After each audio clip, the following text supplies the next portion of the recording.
আসসালামু আলাইকুম। আজকে আমি তিলের খাজা বানিয়ে দেখাবো। জন্য একটা প্যানে দিয়ে দিলাম 2 কাপ সিসামি সিড।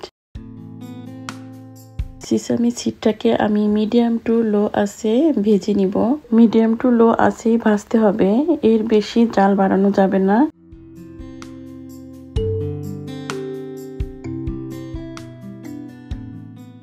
তিলটা যখন কালার চেঞ্জ হয়ে ফুটতে শুরু করবে তখন আমি চুলা বন্ধ করে দিব। আমার সিডটা ভাজা হয়ে গেছে, এখন এটাকে আমি নামিয়ে নিব। এখন একটা প্যানে দিয়ে দিব 3/4 সুগার। আমি এখানে ব্রাউন সুগার নিয়েছি। আর দিয়ে দিব 1/2 কাপ হানি। আপনারা চাইলে নর্মাল সুগারও দিতে পারেন। হানিটা দিয়ে আমি ভালো মতো মিশিয়ে নিব।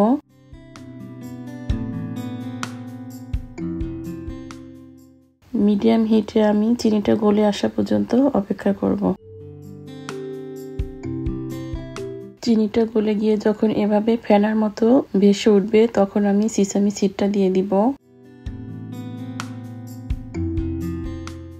আমি সিসামি সিডটা ভালোভাবে মিশিয়ে নিব।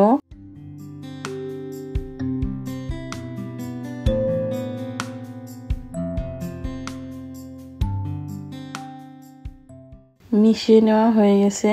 এখন আগেই আমি একটা বেকিং পেপারে তেল লাগিয়ে নিয়েছিলাম, ওটার উপরে আমি ঢেলে দিব।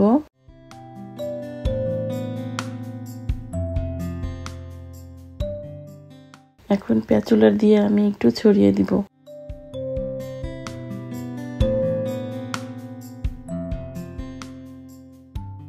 এখন উপরে আরেকটা বেকিং পেপার দিয়ে দিব এবং পেনিং রোল দিয়ে আমি বেলে নিব।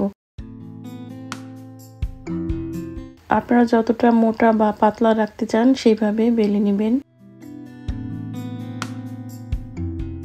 এখন এটা প্রচন্ড গরম, আমি এটাকে এখন ঠান্ডা হতে রেখে দিব। ঠান্ডা মানে পুরোপুরি ঠান্ডা হবে না, তাহলে কিন্তু শক্ত হয়ে যাবে। এখনো এটা গরম আছে, আমি টাচ করতে পারবো এইরকম গরম অবস্থায় আমি এটাকে কেটে নিব।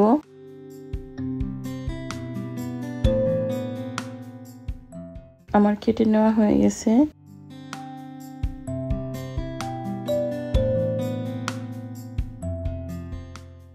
আমার তিলের খাজা রেডি। আজকে এ পর্যন্তই। ফিরে আসবো আবার নতুন কোনো রেসিপি নিয়ে ইনশাল্লাহ।